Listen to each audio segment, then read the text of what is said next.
So when something is hypertonic, we are putting a solution into the bloodstream, and because it's hypertonic, it is going to pull fluid out of the interstitial space. So a hypertonic solution, and just remember these two. These are the only two IVs you need to remember. So if we give him a hypertonic solution, it does two things. Well, we're giving him fluid here, aren't we? So we're going to fill up the blood vessel with more fluid. And the second thing we're doing is we're going to also pull fluid out of the interstitial space. So you have two ways to add to your blood volume. Now, if you give something isotonic, that's just straight old normal saline. That's just straight old normal saline.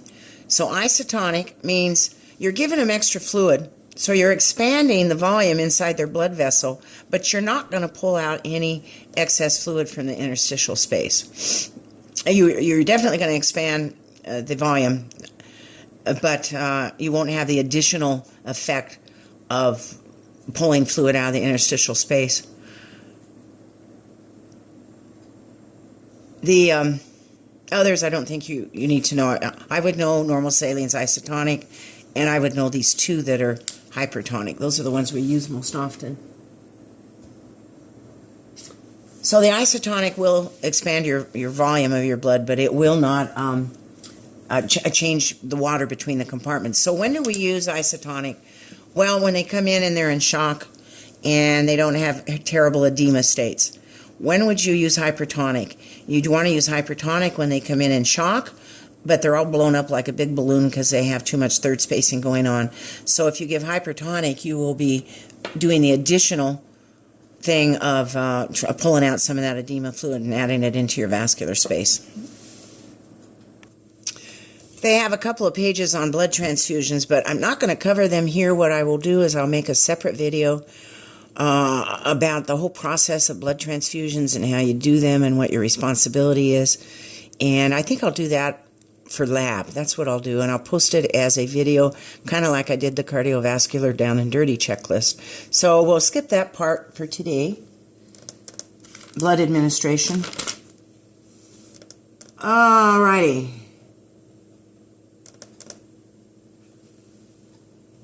We are now on to the actual diseases of the blood.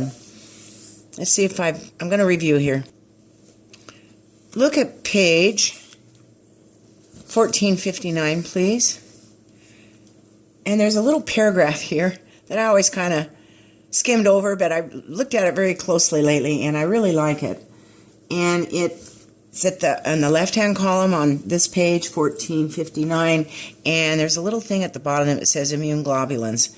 So when I taught you what globulins were, you were to say antibodies to yourself. But do you see how they have the immune globulin, and IG stands for immune globulin, and there's a lot of different antibodies. There's immune globulin A, immune globulin D. Now look at that immune globulin G. That stands for gamma globulin.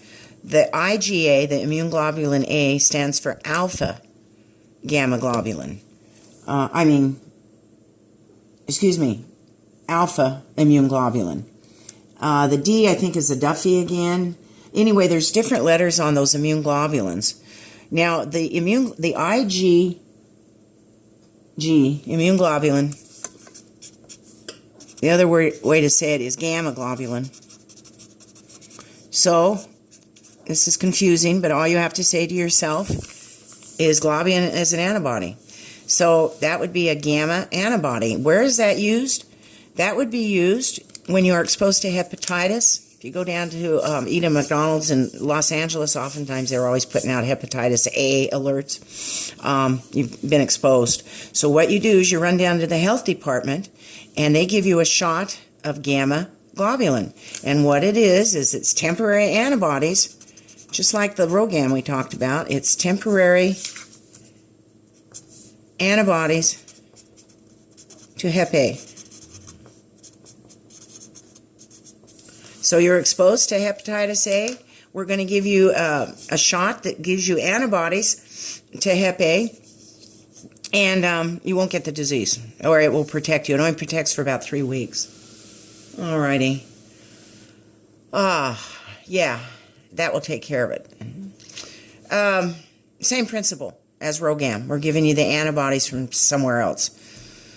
And where do they get these? You know where they get these? The gamma globulin down at the health department?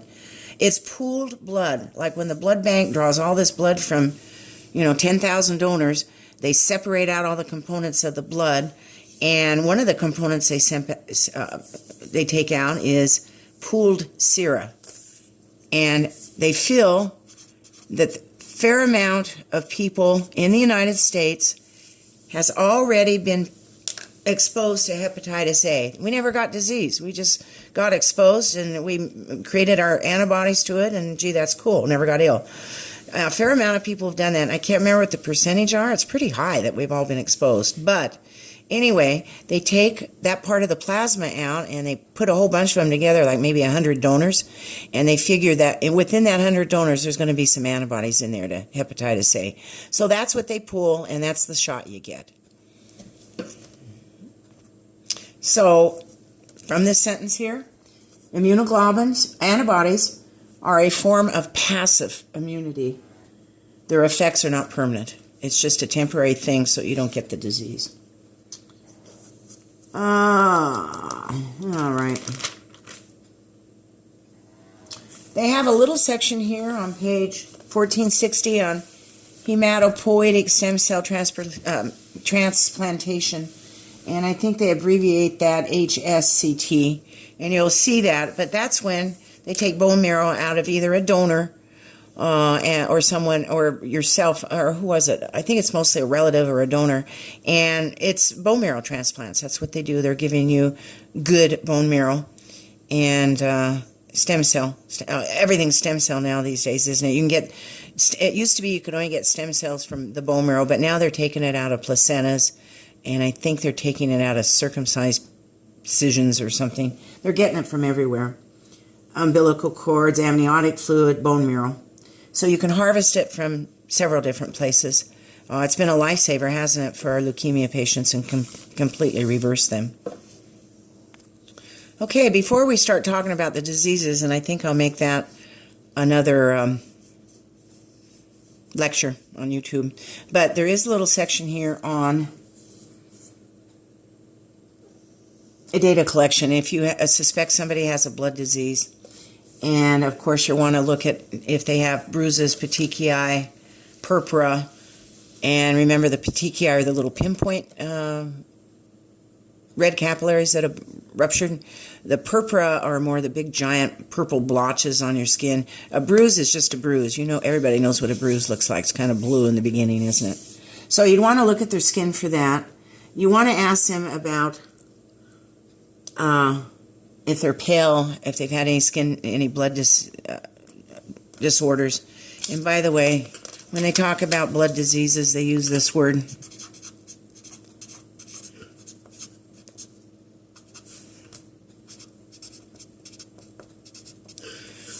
There it is. They say he has a blood dyscrasia. Oops, I misspelled that. D-Y-S, dyscrasia. That just means something's wrong in their blood. They has a blood dyscrasia. You'll hear that word. Did I spell that right? No, I don't think I did. Honestly. It's spelled this way. Sorry. There it is. Do you see that word? Can you read that? Dyscrasia.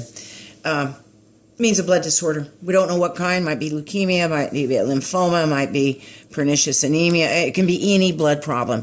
A blood dyscrasia just means a disorder of the blood. So you're doing your assessment. Of course, that would include your history and physical and your vital signs and close inspection. And the history would include, have you had any bleeding anywhere lately? While we're talking about bleeding, let me, since it's not in your book, what an occult blood is. So they'll abbreviate this OB. Occult means hidden. So we're looking for any blood in the body that might be hidden. And we'll do a test called an OB. And we do that on stools. That's where you put the stool on that little piece of paper and send it into the doctor or the lab, and they'll check it. So they have a little piece of filter paper. They have some stool on there, and then they drop a few drops of solution on it. It's called guaiac, because that was the name of the manufacturer, I guess. Anyway, if we do a guaiac on a patient, that means we've done an occult blood, and it's usually on the stool. And it will turn blue, turns bright blue. Anytime there's blood anywhere, anything in the body, and you get a little specimen, it'll turn blue. We use this all the time. Like if we didn't know if they were bleeding from the stomach or not, we'd take a little sample out of their NG tube, just look kind of greenish, clear. But you put it on a little filter paper, you put a few drops of this guaiac solution on it, turns bright blue, you know that there's blood there. You can use this with any fluid in the body. Say you suspect blood in their tears, or you suspect blood in their sputum, or you suspect blood in their urine. Any fluid in the body, put it on the filter paper, get out your little bottle of guaiac, put some drops on there, and if it turns blue, there's occult blood, there's hidden blood. So that means blood that you can't visibly see with your eye. You don't see any redness to it. Okay. Be careful with the guaiac containers. They look just like eye drops. So whatever you do when you give your eye drops, be sure and read the label so that you're not accidentally putting guaiac drops in their eyes. Part of your history and physical would ask if they've had a lot of recent infections, which would indicate there's something wrong with their white cells, right? They bruise easily. Any bleeding episodes, any family history of genetic bleeding disorders. Hemophilia is a lot of genetic blood dyscrasias. When we do when we give people donated stem cells, we always have to wipe out their bone marrow first. So we want them to build nice non-cancerous cells. So we wipe out the bad ones first before we do the stem cells. That's why it takes a long time. They got to go through a lot of chemo, get rid of the bad bone marrow, and then finally they'll come in for their bone marrow transplant. And then there's just one last thing I want to say before we wrap it up. It's on page 1460, and it's called HLA. HLA.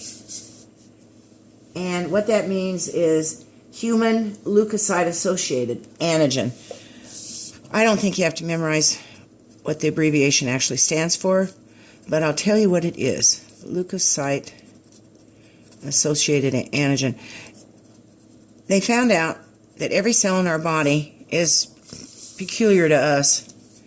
In other words, we have a little barcode for every cell in our body. We have some antigens on things, and every individual is exactly unique. So how they talk about this is they'll say that he has his HLA, and that means just think of it as your own individual barcode. And when they do all these transplant things, they have to make sure that things are HLA compatible. So my barcode has got to be as close to my donor's barcode as possible, so I don't get donor rejection. Alrighty. I think I'll conclude, since I've had a bad day today with all my YouTube problems. I'll conclude, and then I'll get the second lecture on the disorders of the heme system. That's kind of interesting. We get into the actual diseases. Alrighty. Good night. See you later.